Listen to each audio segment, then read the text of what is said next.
78, and the Aggies looking to close out what's already a top 5 to top 10 class strong, and more decisions coming, 24 commitments. And we're going to catch you up to who's actually turned from a commitment to a signee and who's left to sign on the commit list, and there's a lot more coming your way. We've got interviews with recruits, running back, signee Jay Bradford, a few offensive linemen, Eric McCoy out of Lufkin, Connor Lanphier from Hayes Consolidated High School.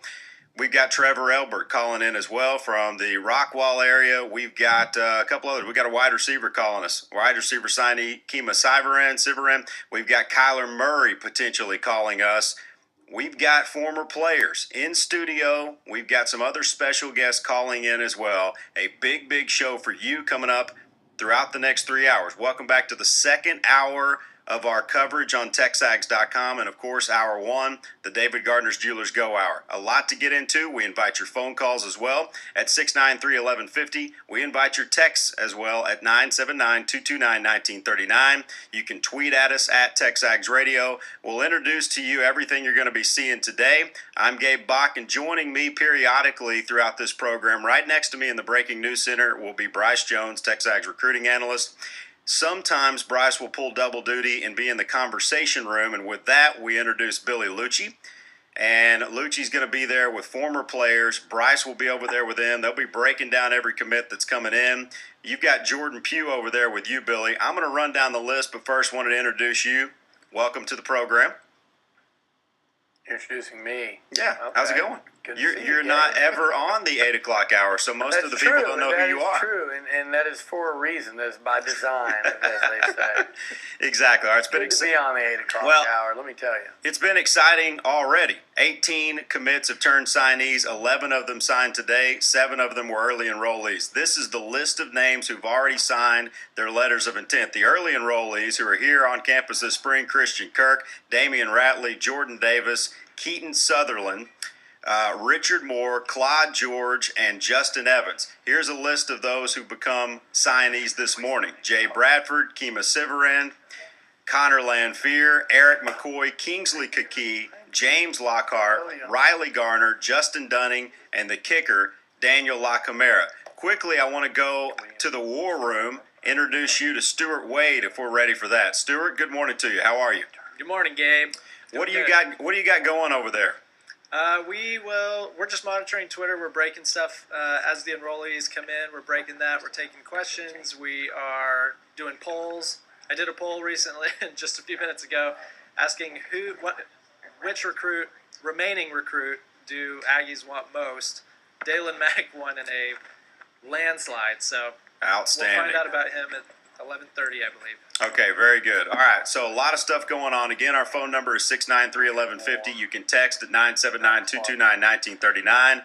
Billy, you've got Steve McKinney joining us within moments, and then we're probably a segment or so away from Jay Bradford calling in. So in the interim, we go out to you, and yes, you've got assistants bringing you coffee, so that must be nice. Hey, you know what? We have Annie Coons can do a little bit of everything. She's back there working. She's making coffee for everybody. She's playing soccer, doing the high jump, the track and field, heptathlon. So she plays 8 sports at A&M, and she's our intern, so that's good stuff. It's pretty impressive. Wherever you want to take it, guys, there's going to be some more breaking news, so go ahead.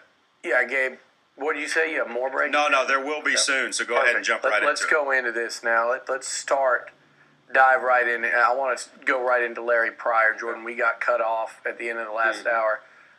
You said you were torn. Who would you love more, Dunning or Pryor? And I can see why. 6'1", 205, really did everything there at Sulphur Springs. Right. Early commitment, stuck with it. Had offers from really all over the country when he chose A&M. And I think, potential impact defender. And on down the road, I think he's exactly what you're looking for at the position. Yeah, when I look at him, it's like you said, I'm torn between him and Dunning. They same size, same type of ability, great range. That's one thing that stood out on tape was the range that he has. Really, as a safety, you want to be able to go numbers to numbers. That wants to be your range as a safety. And so you look at him, man, he has that range just like Armani Watts, kind of similar kind of playability. But when you look at him, man, playing the offensive side of the ball, being a quarterback, I think that helps. Yeah. And so, you're at safety, you're the quarterback of the defense. So you can man everything. You can set people up, but you can see it all too. You know how routes develop. And so, having that added benefit of playing quarterback, I think that helps him extremely coming into the college game. But when you look at him, man, big, strong, athletic, physical. I mean, him and Dunning, it's a toss-up to me. And I really don't know. I don't know who I like more. It's a good problem to have. Yeah, it's a good problem to have. So you know what? While we're at it, let's just go right into the next safety. One of the midterms. We're going to try to knock those guys off throughout the show. Okay. Justin Evans, one of the top 2 junior college safeties in the country. A&M had to fend off Alabama, but they outlasted Bryce, Georgia, and Auburn for this guy. You're talking about a big-time SEC battle to land a guy that's already on campus and is already turning heads with his work ethic in the weight room. Well, Bama and LSU also came at him late as well. And I think he's a guy that, if you're talking about an immediate starter on defense, this is your guy right here. I mean, he's the guy that comes in. You can see him next to Armani Watts back there at that safety spot. And that's kind of where I'm at. If there's a defensive guy that's going to come in and make an impact right away, it's going to be this kid. 3 guys that really stand out to me. But you got to think about what Chavis does. He likes 3 safeties. Yes. So you look at him, you got Evans, Watts. You can put Dunning in there, down in the box, more like the nickel type guy if you want to do that, or even Pryor. And so, I mean, it benefits him with these guys coming in. You got guys with great range, and Evans, I mean, he's an immediate impact to me, man. With number 1 safety in JUCO, right? Mm-hmm. So, what do you notice about him when you watch him? I have heard he is the quarterback back there too. Another very intelligent safety. When you have a safety, you want your safety to take control. Your safety is literally the quarterback of the defense. He can see it all. So when you watch him, he takes control of the defense. He takes control of the game. The second thing you want from a safety, you want range. Not, when you say range, it's not just the ball in the air. You want him coming downhill too, making tackles. Yeah. So he can tackle in open space. Great range. Numbers and numbers. He plays the ball well in the air. He has it all. He's physical, speed, quickness, all that. He can play man-to-man as well too. So, when I see him, man, Armani Watts, those type guys, together in the secondary, I love it. It's kind of like a 1-2 punch. It almost reminds me, me and Trent Hunter. Yeah. Me and Trent, it was kind of a 1-2 punch. 2 different type of styles, but they mesh real well. So I think it's a big pickup. Man, it's as nice a situation at safety as I can remember at A&M in a long time with Donovan Wilson coming back, who looks so good in that bowl game. Armani Watts, who's flashing all SEC potential. That's a true freshman. Right. And then you go these 3 newcomers, Dunning, Pryor, and Evans.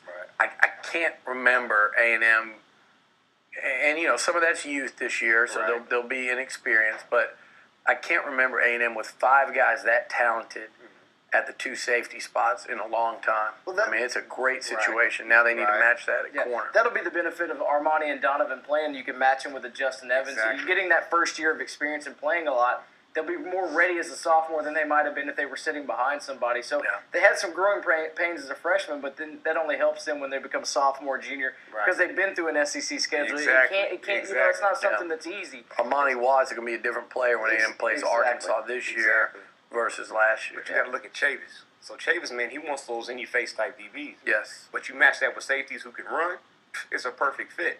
The aggressive style, it fits everybody. It fits the entire scheme, and that's what you see with the recruits coming in. I heard you when you talked about Chavis's defense a while back, and I know, just from the buzz up in Bright, that he's kind of just said, look, give me 2, long, athletic corners that can line up and man up guys up and down the field. Give me 2 edge pass rushers. Exactly. And give me 2 safeties that know where they need to be on every snap, and we'll win a lot of games. Scheme the rest. Yeah. We will win a lot of football games. And A&M's got a lot of those pieces now. You feel good about the safeties. Miles Garrett, and plenty of other options at end in addition to James Lockhart. So it's that cornerback spot that they're looking to upgrade. They've got a really good one that we'll talk about later in Elam, and a really intriguing one in an athlete in Capers Smith. And we'll see what goes on. I don't know if you've heard.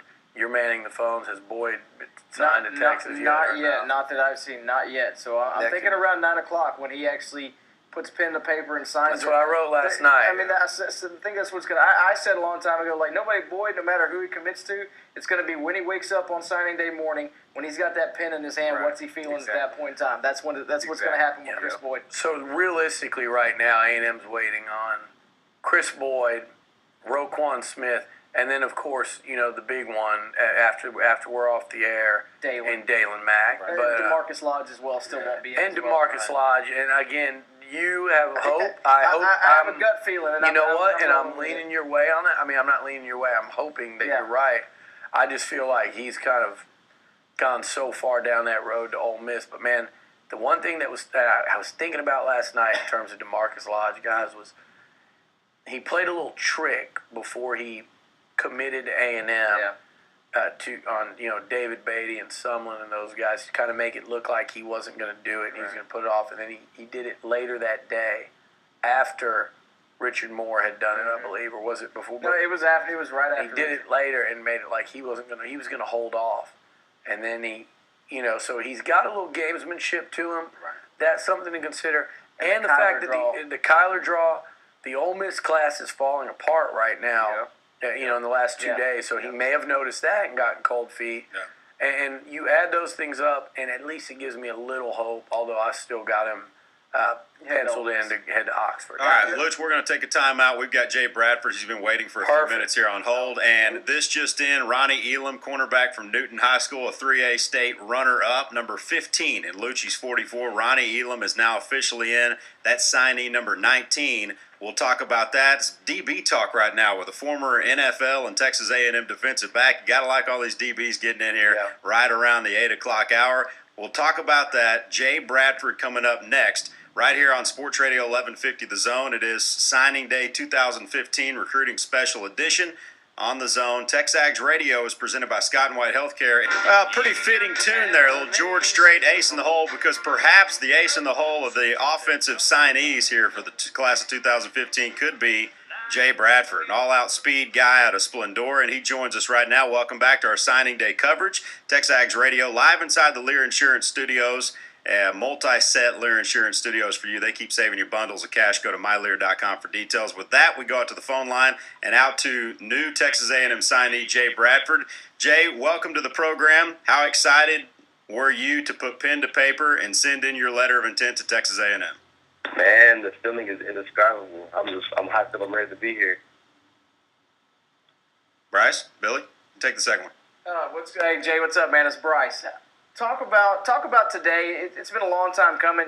You committed to A&M so long ago and never once wavered. What was it about A&M that just had you solid the entire time, and you just knew from day one this was a place you were going to be? Well, it basically started off with that first scrimmage I went to. I walked in as instantly a family. I was like, man, I can see myself being here the next 4 years of college. So ever since then, it's my family. I've been there, been with them 100%. That's how it's been. Jay, Billy Lucci with TexAgs.com. We're talking about you earlier, and a couple of our guys on the panel, including a couple former NFL players, described you as a one-cut back and thought that was a reason you'd really be a nice fit in this Texas A&M offense, especially with new run game coordinator Dave Christensen. How would you describe your running style? I have to describe it the same way as you have, the one cut. The one cut helps. It's one of my main things I like to do. It's a lot easier one cut and you're gone. That's why I use the speed for it. So it helps me a lot. Well, you talk about your speed, Jay. Let's go back to that camp. You've talked about that day before. Talk about that first 40 time, what you ran and what everybody's reactions were that day at that A&M camp, where you were trying to earn an A&M offer. All right, well, just bringing it back to where it actually all started. I just got out of state track meet. I came to do my track stretches, everything, got everything all loose. And going that 40-yard line, I was nervous, I ain't gonna lie. I've never done this before in my life. I caught the 4.2840, and I think it was Coach Banks. His eyes lit up. I was like, oh man. So I was like, I'm done running 40. I'm done running 40s. I'm done. He's like, oh no, you got to go and do another one. They wanted other coaches to witness it. They brought almost all the coaches over there. I was like, man, talking about nerve wracking. I think the second time I ran a 4.29 or 4.3.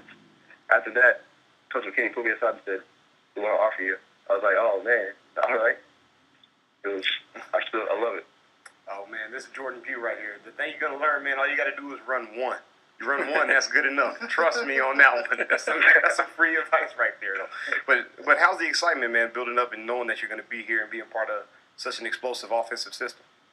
Man, I'm fully excited right now. I mean, going on my official visit, just being in that atmosphere, I'm ready to be there. I'm ready to show what I can do and help the team, get that trophy at the end of the playoffs. And I'm ready to do that. Jay, let's talk about your class real quick. It's like another consensus top 10 class for Texas A&M. You're obviously a part of this one. You've been one of the longest standing commitments. So I know you're intimately familiar with how the class is going and also these guys. Give us pretend you're on the panel up here with us, Jay. Give us your guy on each side of the ball that you're most excited about seeing in maroon and white. And then do you have a sleeper in the class that you think not enough people are talking about, or maybe is not getting enough love in terms of the stars and the media attention? On offense, I got my boy Kima. I can't wait to see him. He's going to show out. I mean, I can't wait to see what people got to do. And on defense side of the ball, it's going to be James Lockhart, because at that All-American Bowl, I'm ready to see what that boy can do. Yeah. And I think what everybody's sleeping on, Ronnie, I think everybody's going to sleep on him. I don't like that, because I know he's a boy, the boy can play. Yeah. The boy can play. I think people don't sleep on him. That's funny. You're kind of on par with us so far after hour number one. It's kind of scary. Well, Jay, we can't tell you how much we appreciate the time. Again, congratulations and best of luck in preparation between now and arriving on campus in June.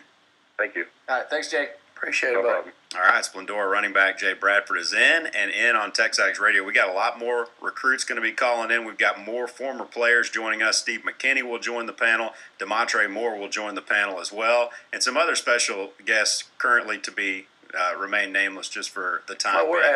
efforting. I mean, we can say we're certainly Coach Sumlin's going to do his best to get on today. Outstanding. That'll depend on how long they're kind of, going at some of these uncommitted guys, but he's going to try his best. We're going to try to get him on for a segment for sure. All right, that'll be great. So a lot of names that are in, Billy, before the breaking news continues to develop that we haven't talked about. We invite your calls at 693-1150. You can text into the program, Commerce National Bank inbox. Committed to your success, commercemb.com. The number to text is 979-229-1939. Guys who are signed that we haven't quite gotten into yet: Kendall Bussey, Jordan Davis, Keaton Sutherland, James Lockhart. Actually, we talked about Lockhart a little bit. Richard Moore, Claude George, Ronnie Elam. And that's about it right now, Billy. Still some names out there we've not quite gotten a chance to break down yet. Yeah, we're laughing over here. We're reading, So Jamabo's tweets. He's He make an announcement, or is he just enjoying he the made it process? at UCLA. UCLA for him. And, Hollywood. There you go, Jordan. and That's your Yep, guy. That's his nickname. And you know what? You'd love to see A&M have gotten him. They never really, this is one of those deals where I blame the decommitment game, because they had Rodney Anderson and Jay Bradford early, and then they lost. They lost Rodney, but that kind of led to So really early in the process going, I'm going to go look elsewhere, and also led to A&M kind of tapping the brakes. Right. Then they tried to get back in late. They were unsuccessful, but the good news is he's not down there building momentum in Austin. Right. Even better news, which is more important, is for the kid, because I've never talked to him, but I like the kid just from following him, knowing people that know him. I know you're familiar with him. I think he made the right choice in UCLA. I think he's going to be a great fit in that offense and in that league. But and then I know Sosa on a personal basis. Same high school, grew up in, and UCLA is a perfect fit. I guess you say the lifestyle is his nickname is Hollywood. That's up there. funny. So especially the system with Jim Moore up there, it's a perfect fit for him. They can use him the right way. And speaking of perfect fit, and speaking of running backs being used the right way. Isidore Newman, the one guy we haven't talked about yet, and I wanted to save some time for him, Isidore Newman, tailback Kendall Bussey. They added him a couple days ago. It was a wild recruitment. He was under the radar. Nebraska picked him up. He flipped, opened things up, chose Tennessee over A&M, visited Aggieland. It was work to get him to visit. There were a lot of times where they couldn't quite get him in. Got him in, flipped him. Again, I've seen him rated as a 4-star, so he's got some of that ranking stuff behind him, but I still feel like he's not talked about enough, because when I watch him on tape, This guy is a bowling ball, and he is fast. He is powerful. He has great vision. He's had over 1,000 yards receiving in the last 2 years. He's a guy that there was a lot of pressure for him to go to Tennessee. And if you think about it, a lot of that pressure, think about who went to Isidore Newman. Gabe mentioned, Odell Beckham, but Peyton Manning. Right. And there was a lot of pressure in the form of Peyton Manning to get him to go to Tennessee. Just like if it was an outside linebacker coming out of DeSoto, I'm sure Von Miller would have had to come. Yeah. And I'm saying, Tennessee called out the big guns on that. Peyton Manning, he's there in the New Orleans area right now. A&M had to fend off a lot to get this guy, and then again to keep him. I think he has the potential to be a special back, and I think I undergraded this running back class. I gave it a solid B, which people forget that's a good, solid grade. But I think looking back with Bradford and Bussey, I may have to bump that up to a B+. B, I may look back on it and go, that should have gotten an A grade. And a big part of the reason why is Kendall Bussey. When you look at him, he vision, power, hands, and he reminds me, guys. I'm gonna kick this to y'all, but he reminds me a lot when I look of a guy at Missouri. And again, I go back to this Missouri thing with this running game. He reminds me of Henry Josie from a couple years ago at Mizzou, with the way he is in the receiving game, the running game, that cutback vision that I think is pretty special when you watch him play.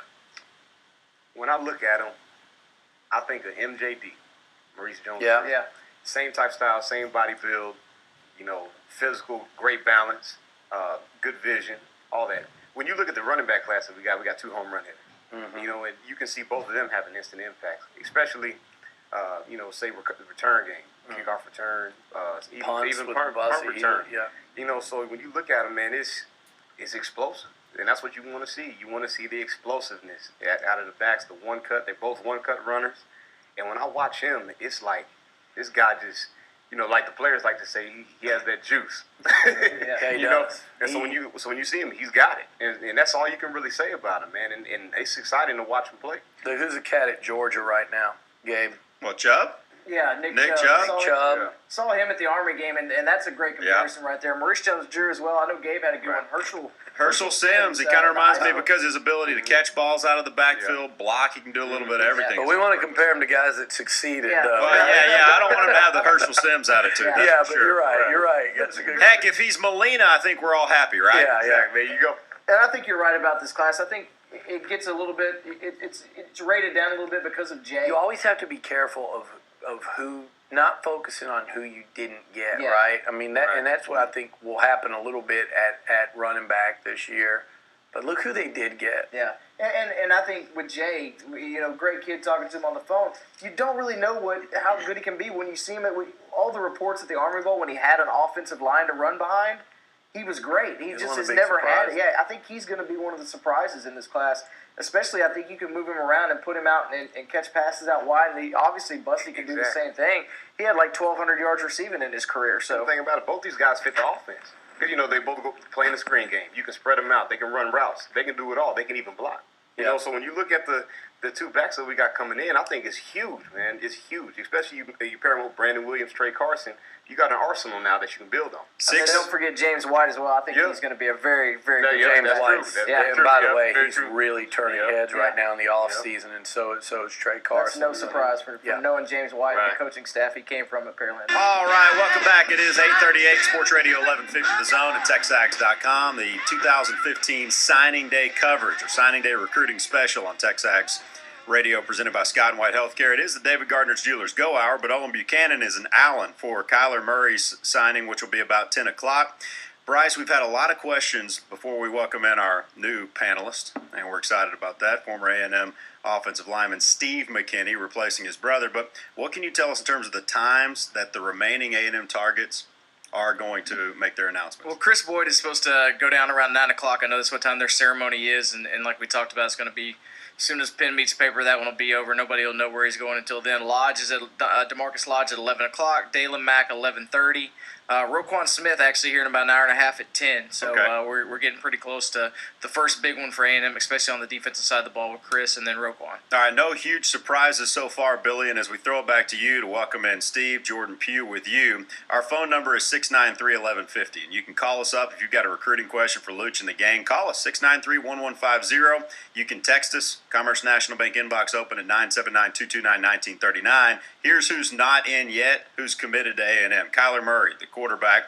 Offensive lineman Trevor Elbert, and because of that, we're going to wait to call out to him probably in the next hour whenever he signs his letter of intent, sends it to Texas A&M.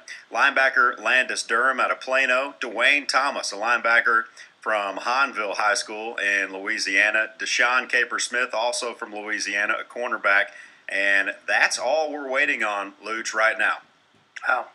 It's always good to have him in early. Absolutely. And I have a feeling it's going to be everybody's going to be waiting with bated breath to see what happens with not only Dalen Mack but also Roquan Smith.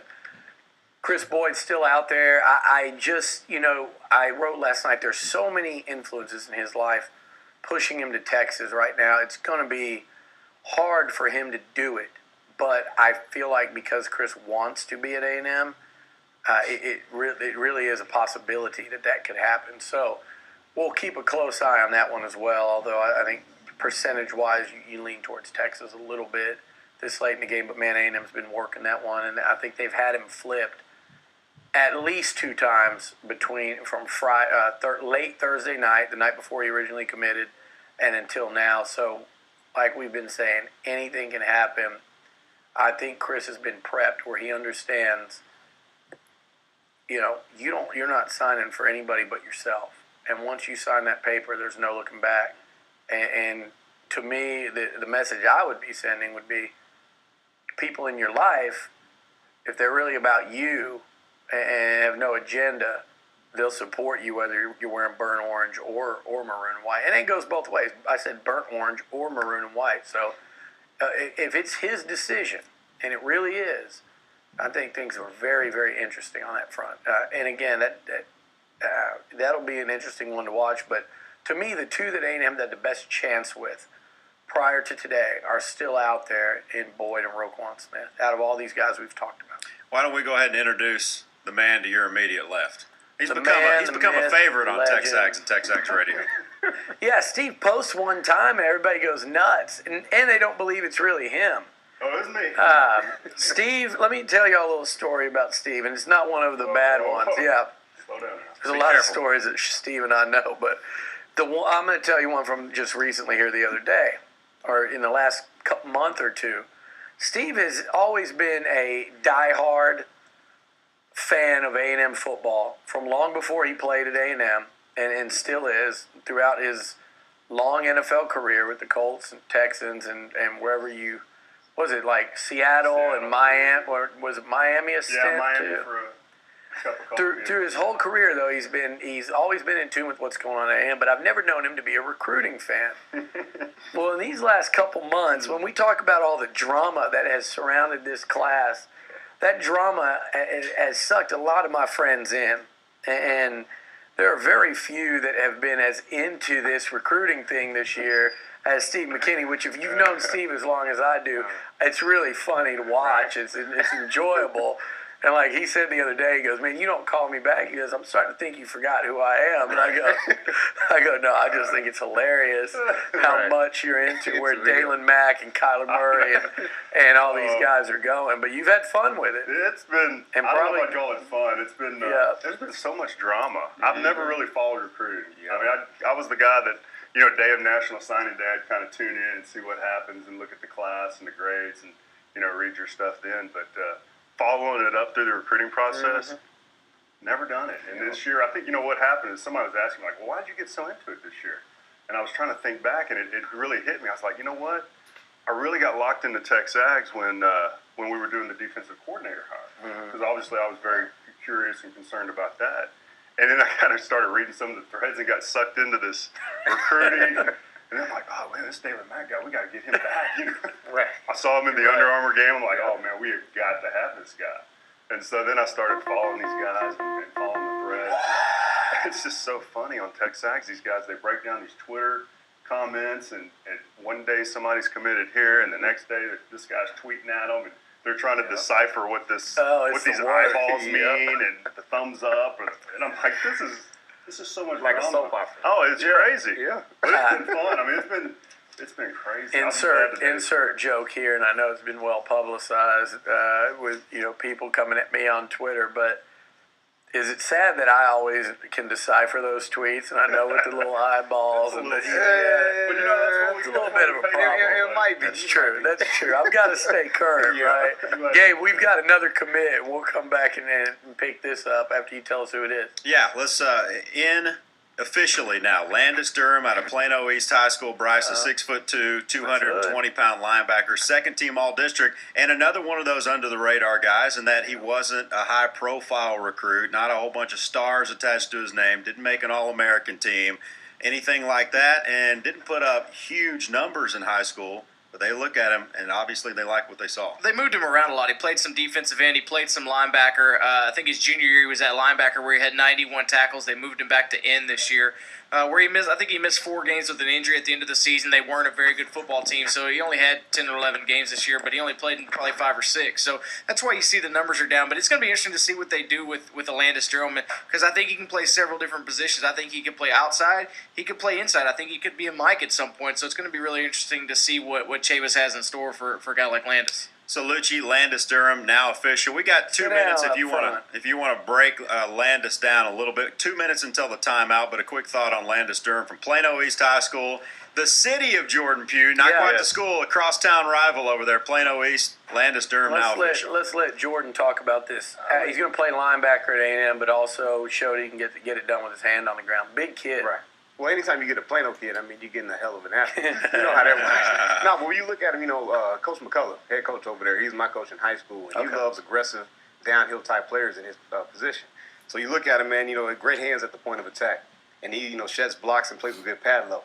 And he's quicker than what you think he is. The more and more you get to watch him and you really see how he plays, man, he's quick. He's nice a first step. 230-pound guy already. And then, a couple times at running back, too. You see him carrying the ball a couple times. So, when you look at him, I think he's a great fit. Probably needs a red shirt this year because they need to figure out where they're going to use him, how they're going to use him. But, you can see him molding into a Mike, maybe a Sam-type linebacker because he fits that mold of what they need. Yeah, and at A&M quietly, as Bryce and I reported down the stretch there, and Jacob, they had to fend off TCU on that one. That was quietly Gary Patterson, who knows quite a bit about defense, was going after this guy as well.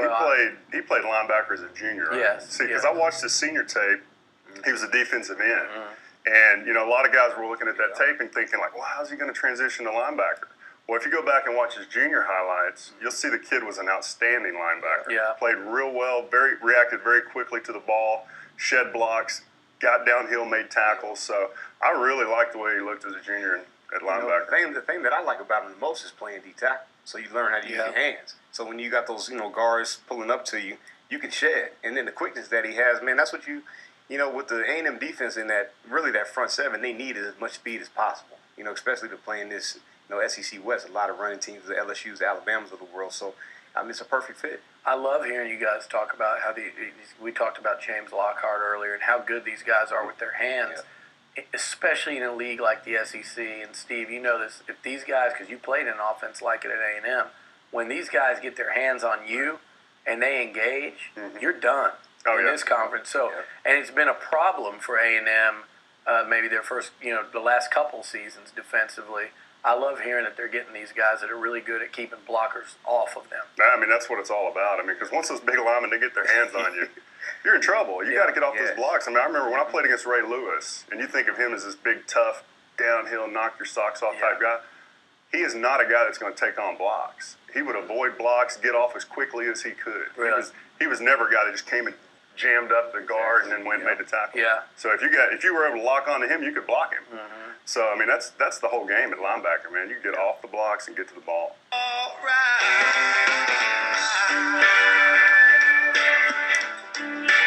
Apparently Bryce is telling the world he doesn't like Darius Rucker, but that's all right. That's all right, Bryce. Come on now. show, man. Come on, we got to step your game up. Olin's not here this morning. I got zero problems with it. It's just not the signing day show type of You tell me songs you want, and I'll get them to the board op. How about that? Everybody gets to pick a song. Everybody gets a song. All right, we'll put Lucci's mic back on. Steve, Jordan, Bryce, everybody pick their song, and we'll play their song. All right, does it make everybody happy? You get donut. We already got your donuts. We already got your donuts. Already got your kolaches. Your coffee's there. Now we get your song, and everybody be in good shape. All right, it is the David Gardner's Jewelers Go Hour. Lucci singing. Everybody's happy. And I want to remind you, you can text TexAgs Radio to 9700, 97,000 rather. TexAgs Radio to 97,000 for your chance to win that dry fit Adidas Texas A&M shirt like Spav wears on the sidelines. The black one with that big A&M logo, kind of that zebra stripe logo. TexAgs Radio to 97,000. You can text once per show between now and Friday, and you can win big on Friday thanks to Aggieland Outfitters and AggielandOutfitters.com. Guys, back to you. We'll close it. We got about 4 minutes or so, Billy, so any thoughts just kind of catching everybody up on where we are, any particular recruits that we have not talked about yet that you'd like to we need to start getting caught up. We're about 5 behind. But, Steve, what song would you request? Why don't you put one in? You requested me to play in the car the other day, a little Bittersweet.